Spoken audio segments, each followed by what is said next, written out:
बढ़िया से बना।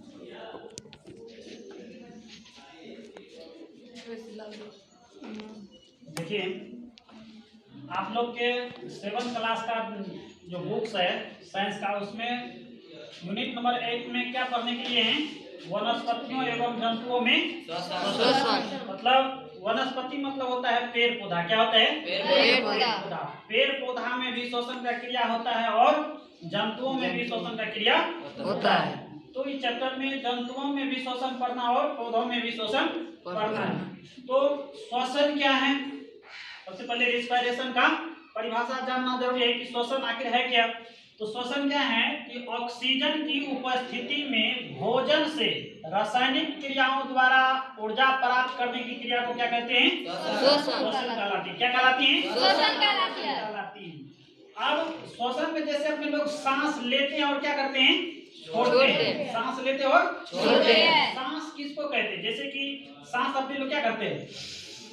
लिए और फिर इसको क्या करते हैं?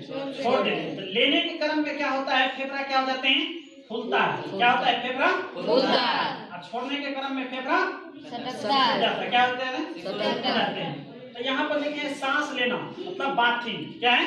बाथिंग। तो वातावरण से जंतु द्वारा क्या करते हैं? ऑक्सीजन को शरीर में लेते हैं। ऑक्सीजन को शरीर में लेते हैं। जैसे कि अपने लोग इस वातावरण से क्या करते हैं? ऑक्सीजन को सांस के द्वारा ऐसे सांस घिस करके क्या करते हैं? भरते हैं। ठीक है। फिर जैसे ही छोड़ते हैं तो छोड़ने के क्रम में क्या छोड़ते हैं अपने लोग?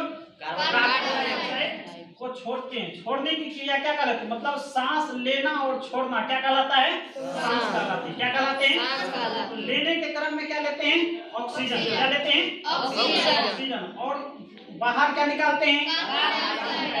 तो बाहर अब उपापचय की क्रिया द्वारा क्या होते हैं? अपने लोग के शरीर में कार्बन डाइऑक्साइड का निर्माण होता है। कुछ वातावरण से भी सांस के द्वारा भी अपने लोग क्या करते हैं? बहुत सारे अशुद्ध पदार्थ को अंदर ले लेते हैं। तो उसको क्या करते हैं? सांस ले फेफड़ा क्या करता है? ऑक्सीजन रख लेता है और कार्बन डाइऑक्साइड को बाहर निकाल देते हैं। अब कहते हैं सांस लेते समय हम अपने फेफड़े में क्या करते हैं? वायु को भरते हैं। सांस लिए तो फेफड़ा में क्या किया? हवा को भरते हैं।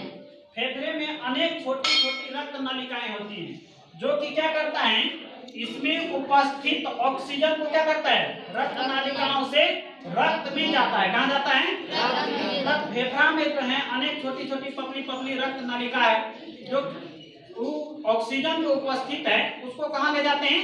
रक्त में। कहाँ ले जाता है? रक्त में। प्रवाह द्वारा पूरे शरीर के विभिन्न अंगों तक पहुंचती है। फिर है कि श्वसन कितने चरण में होते हैं? तो श्वसन मुख्यतः 2 चरण में होती है। कितने चरण में? 2 चरण में। यहाँ पर देखिए, श्वसन क्रिया निम्न चरणों में होती है। एक है पाचन द्वारा ऊर्जा उत्पन्न करना। दूसरा है गैसों का आदान प्रदान। गैसों का आदान प्रदान। अब इन श्वसन को 2 चरणों में कहे कि सांस लेना अथवा बाह्य श्वसन। जैसे कि सांस लेते हैं तो वह प्रथम चरण है। क्या है? प्रथम चरण। तो उसको क्या कहते हैं? बाह्य श्वसन। क्या कहते हैं? दूसरा चरण है शरीर में भोजन का ऑक्सीकरण अथवा आंतरिक श्वसन। क्या है?